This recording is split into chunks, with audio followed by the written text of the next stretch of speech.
everyone. It is Tuesday. Tuesday, I tell you. Welcome to Tuesday. How are you tonight? How are you tonight? What are you grateful for this Tuesday night? That is what I want to know. I want to know what you and most importantly, you are grateful for tonight. Yes, that is what's happening. I can't believe it's only Tuesday. It has been a hectic week already. It has been full steam ahead. Full steam ahead. Full steam ahead with craziness. That's what I tell you. But what is happening in your world? Hey, and Dazzle, it's treat time again. You got an early warning about treats. You get treats again. There you go. That's what happens when I hop on. You get treats. Hey, I'm proud of you, Kitty. You know, you amaze me. You amaze me. You were at the store super late last night. Tonight, you got home in time to mulch your leaves before it got dark. I mean, you chopped wood the week before. I mean, you know, you inspire me. You inspire me. I am... I'm in awe, Kitty. I'm in awe. But it is great to have you all here tonight on this crazy day. I'm grateful for some sales today.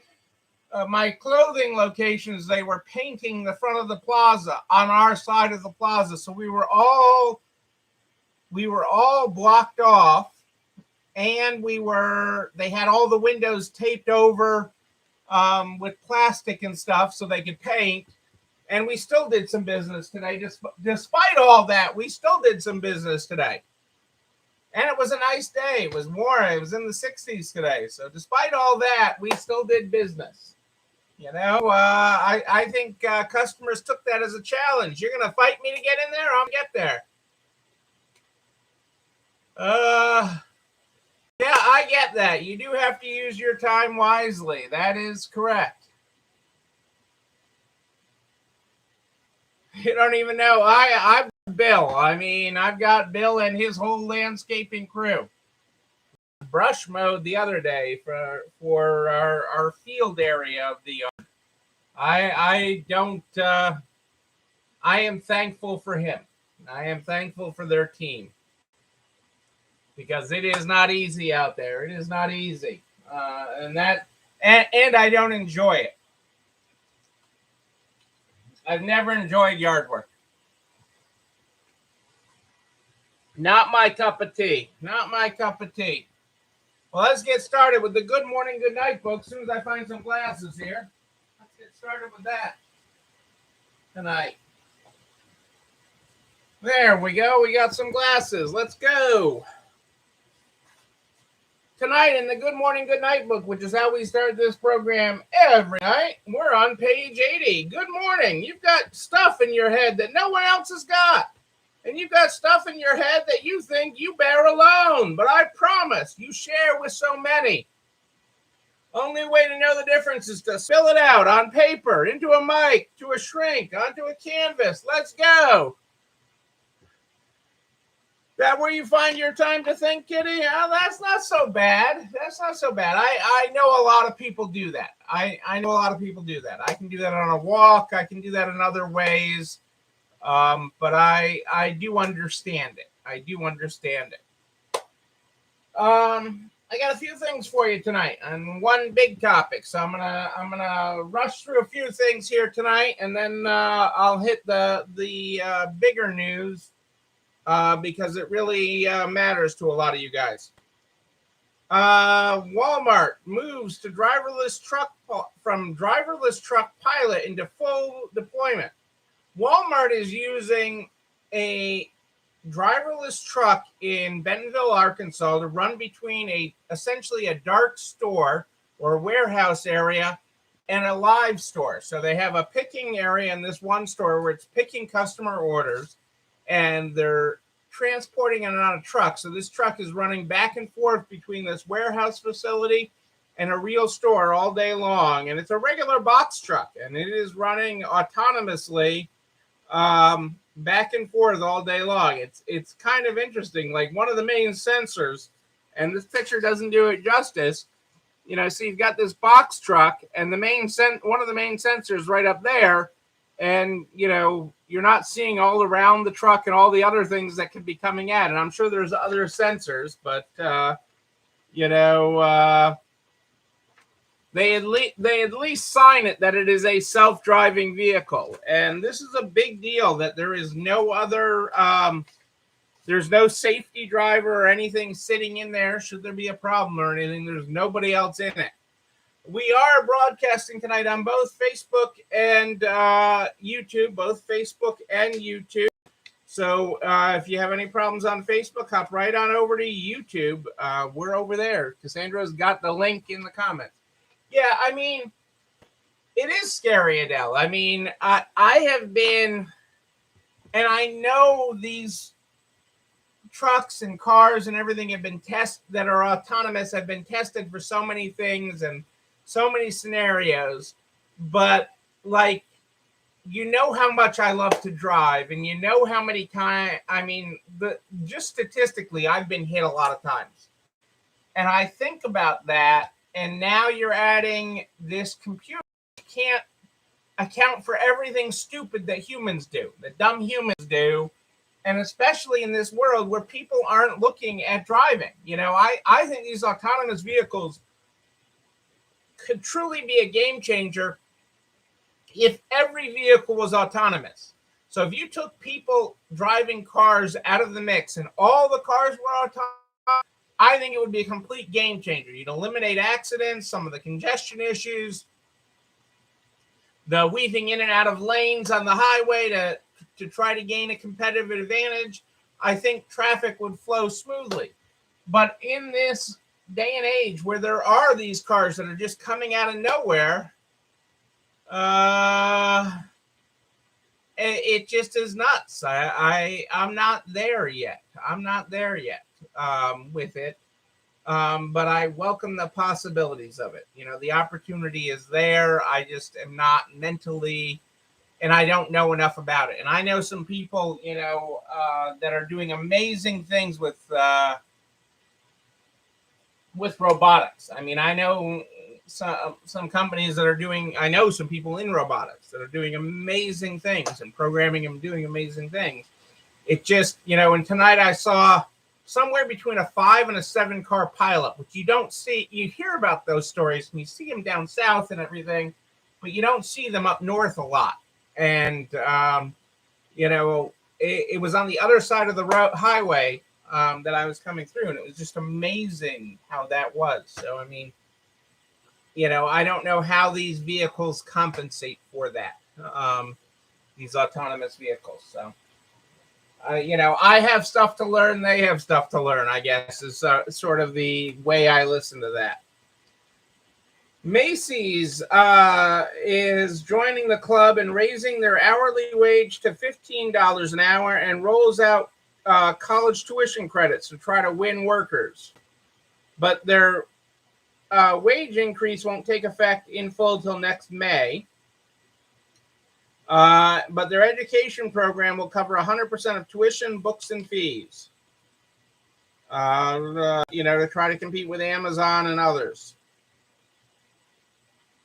Macys shares are up 177% year to date. And Macys joins a growing list of businesses offering some form of college tuition, and textbooks to attract workers, including Walmart, Chipotle, Starbucks, and Target. And so that is interesting. Hey, Michelle, how are you? Great to have you here tonight live. Great to have you here tonight live. The you know, right on the heels of that Macys, the average hourly earnings rate in October. Okay, the average hourly earnings, and this goes across industries. This isn't just retail. was up 11 cents from September. So the September to October, it raised 11 cents. And that is just a dollar over, just over a dollar since January.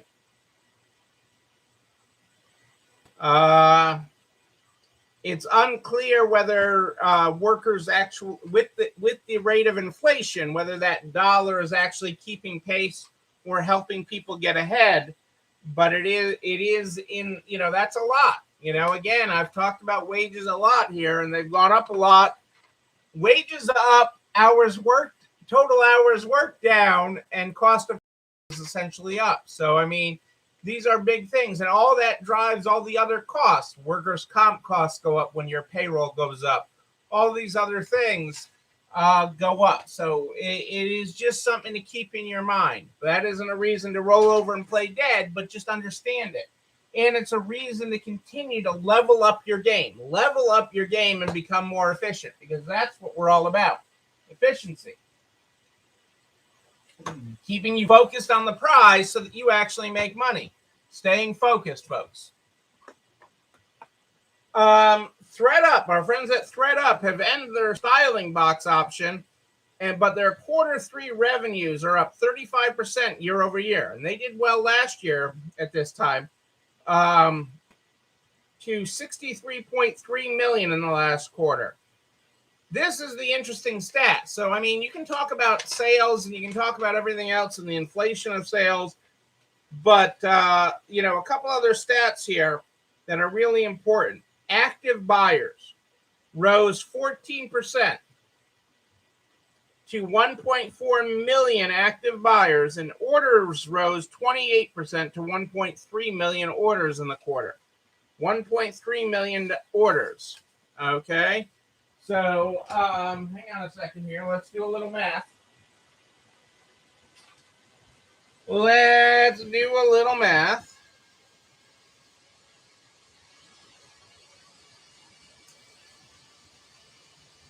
So that means they're getting a lot in the average cart. They're getting about $48 a cart, or so.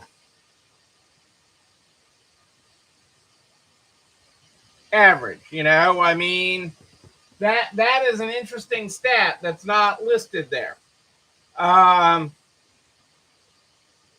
they ended their Stitch Fix-like service, which was trying to do a subscription-like service like Stitch Fix. But they are also, but they're also still losing money. Okay, their net loss on that widened to 14.7 million, or 23% of revenue, versus only losing 11 million a year ago.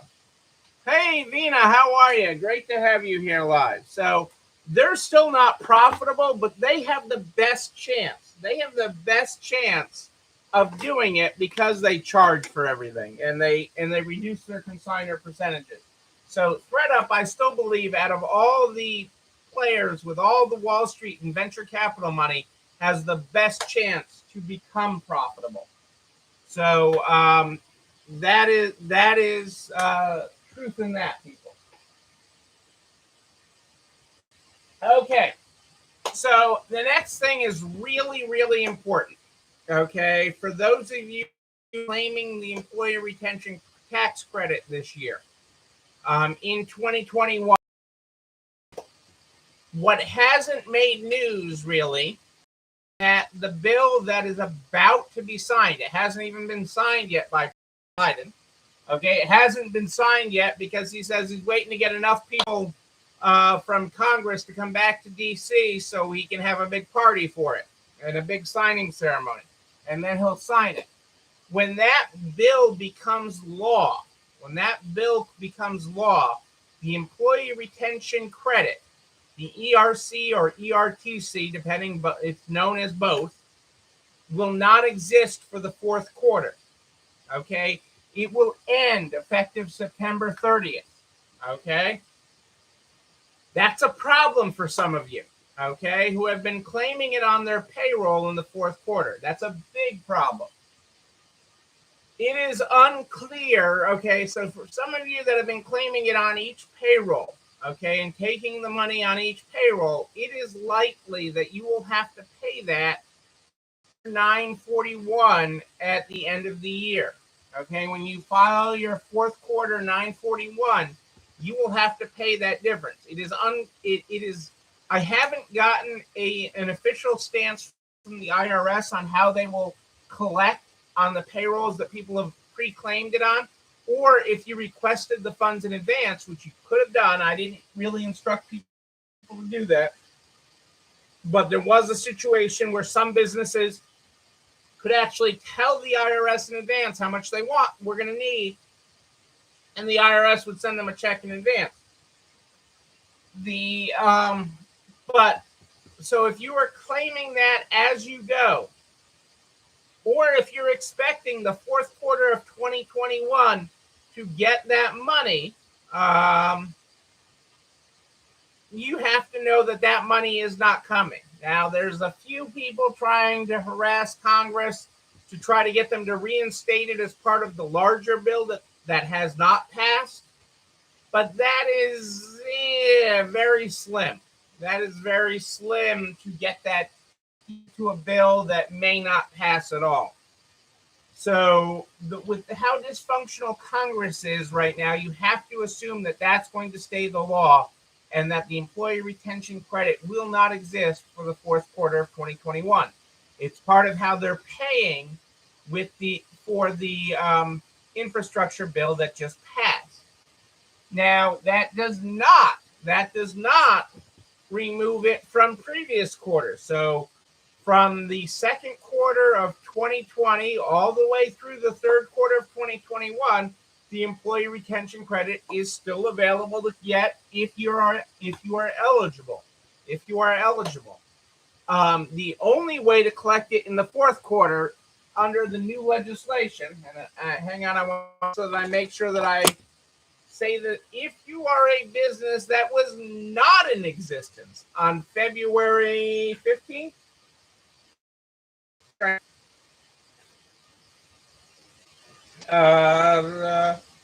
so if you began your operation after February 15th, 2020, you are eligible to the fourth quarter of 2021 as a business, regardless of any of the other safe harbors that were required, such as a government order or reduced sales. As a new business that started after February 15, 2020, eligible for the credit if you started after that. Something for new businesses, which is great. But any existing business that was in business before February 15, 2020, the fourth quarter of 2021 is off the books. So if you have been claiming it per payroll in this fourth quarter with your payroll provider, you need to stop that because you're going to have a really bad time come the end of the year. That is what I'm expecting the IRS, once the legislation is signed, is that you'll have to make good on it by the end of the year.